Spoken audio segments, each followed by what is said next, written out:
بسم اللہ الرحمن الرحیم۔ محترم ناظرین السلام علیکم۔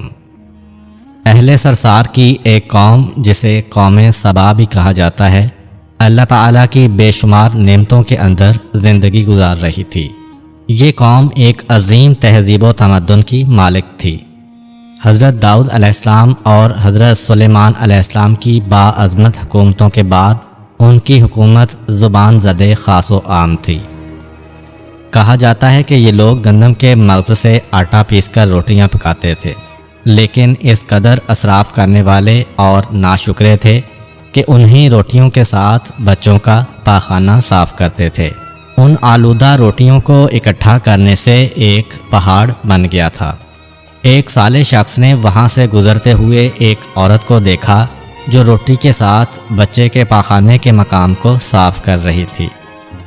اس شخص نے عورت سے کہا، تیرے اوپر افسوس، خدا سے ڈر، کہیں ایسا نہ ہو کہ خدا تیرے اوپر اپنا غضب ڈھائے اور تجھ سے اپنی نعمت چھین لے۔ اس عورت نے جواب میں مذاق اڑایا اور مغرورانہ انداز میں کہا، جاؤ جاؤ، گویا کہ مجھے بھوک سے ڈرا رہے ہو۔ جب تک سرسار جاری ہے مجھے بھوک سے کسی قسم کا کوئی خوف نہیں ہے۔ کوئی زیادہ عرصہ نہیں گزرا تھا کہ اللہ تعالیٰ نے ہوس بازوں اور اسراف کار لوگوں پر اپنا غضب ڈھایا۔ پانی جو کہ زندگی کی بنیاد ہے ان لوگوں سے چھین لیا تھا۔ قحط نازل ہوا، بات یہاں تک پہنچ گئی کہ ان کی ذخیرہ کی ہوئی تمام غذا ختم ہو گئی۔ آخرکار وہ مجبور ہو گئے کہ انہی آلودہ روٹیوں پر ٹوٹ پڑیں جو ان لوگوں نے اکٹھی کر کے پہاڑ کے مانند ڈھیر لگایا ہوا تھا، بلکہ وہاں سے روٹی لینے کے لیے صف لگتی تاکہ ہر کوئی وہاں سے اپنے حصے کی روٹی لے سکے۔ کفران نعمت، قحط اور ان کی بدحالی کے بارے میں متعدد روایات موجود ہیں۔ سورہ نحل کی آیت نمبر 112 اور 113 میں یوں ارشاد ہوتا ہے، اور اللہ نے اس قریہ کی بھی مثال بیان کی ہے جو محفوظ اور مطمئن تھا، اس کا رزق ہر طرف سے باقاعدہ آ رہا تھا، لیکن اس قریہ کے رہنے والوں نے اللہ کی نعمتوں کا انکار کیا تو خدا نے انہیں بھوک اور پیاس کا مزہ چکھایا، صرف ان کے ان اعمال کی بنا پر کہ جو وہ انجام دے رہے تھے، اور یقیناً ان کے پاس رسول آیا تو انہوں نے اس کی تکذیب کر دی، تو پھر ان تک عذاب آ پہنچا کہ یہ سب ظلم کرنے والے تھے۔ اسی قوم سبا کے بارے میں ایک اور واقعہ بیان ہوتا ہے کہ ان لوگوں نے اپنی زراعت کو بہتر طور پر کاشت کرنے کے لیے پانی ذخیرہ کرنے کی خاطر بلک کے دو پہاڑوں کے درمیان ایک بہت بڑا بند معرب تعمیر کیا ہوا تھا۔ سوراخ اور دوسرے پہاڑوں سے گزرا ہوا پانی اس بند میں آ کر وافر مقدار میں جمع ہو جاتا تھا۔ قوم سبا نے اس پانی سے صحیح طور پر استفادہ کرتے ہوئے وسیع و عریض اور بہت سے خوبصورت باغات لگائے اور کھیتی باڑی کو رونق بخشی۔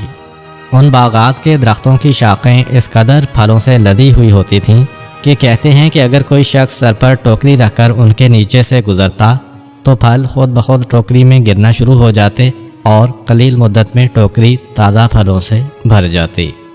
اس قوم کے بہت سارے دیہات اور قریے تھے جو بہت آباد اور آپس میں جڑے ہوئے تھے، لیکن نعمتوں کی کثرت نے انہیں شکر کرنے کے بجائے سرمست اور غافل کر دیا تھا، یہاں تک کہ ان کے درمیان بہت بڑا طبقاتی نظام وجود میں آ چکا تھا۔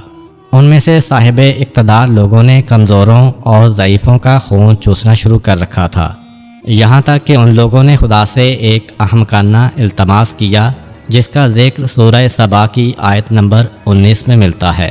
انہوں نے کہا، خدایا ہمارے سفروں کے درمیان فاصلہ زیادہ کر دے۔ انہوں نے اللہ تعالیٰ سے یہ التماس اس لیے کیا تاکہ غریب و بے نوا لوگ عمرہ اور ثروت مندوں کے ہمراہ سفر نہ کریں۔ ان کی خواہش یہ تھی کہ آبادیوں کے درمیان خشکی ہو اور فاصلہ بہت زیادہ ہو تاکہ تہی دست اور کم آمدنی والے لوگ ان کی طرح سفر نہ کر سکیں۔ اللہ تعالیٰ نے ان مغرور پیٹ کے پجاریوں پر اپنا غضب نازل کیا۔ بعض تواریخ کے مطابق ان مغرور لوگوں کی آنکھوں سے دور صحرائی چوہوں نے معرب نامی بند کی دیواروں پر حملہ کر کے انہیں اندر سے کھوکھلا کر دیا۔ ادھر سے بارشیں زیادہ ہوئیں جن کی وجہ سے سیلاب آ گیا اور اس بند میں پانی بہت زیادہ اکٹھا ہو گیا۔ اچانک بند کی دیواریں ٹوٹیں، اس سے ایک بہت بڑا سیلاب آیا جس میں تمام دیہات، آبادیاں، مال مویشی، باغات، کھیتیاں، ان کے محل اور گھر پانی میں غرق ہو کر نابود ہو گئے۔ ان کے باغات اور زراعت میں سے صرف کچھ پیلو اور بیری کے درخت اور کچھ جھاڑیاں بچی تھیں۔ خوش الحان پرندے وہاں سے کوچ کر گئے تھے، جبکہ الوؤں اور کووں نے قوم سبا کے کھنڈرات میں اپنے گھونسلے بنا لیے تھے۔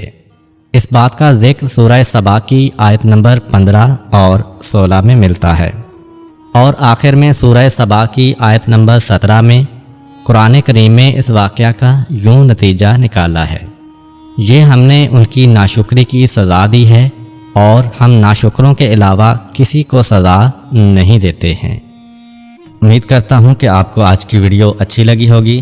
اگر آپ کو ہماری ویڈیو اچھی لگی ہے تو ویڈیو کو لائک کریں اور مزید اس طرح کی ویڈیوز دیکھنے کے لیے ہمارا چینل سبسکرائب کر لیں۔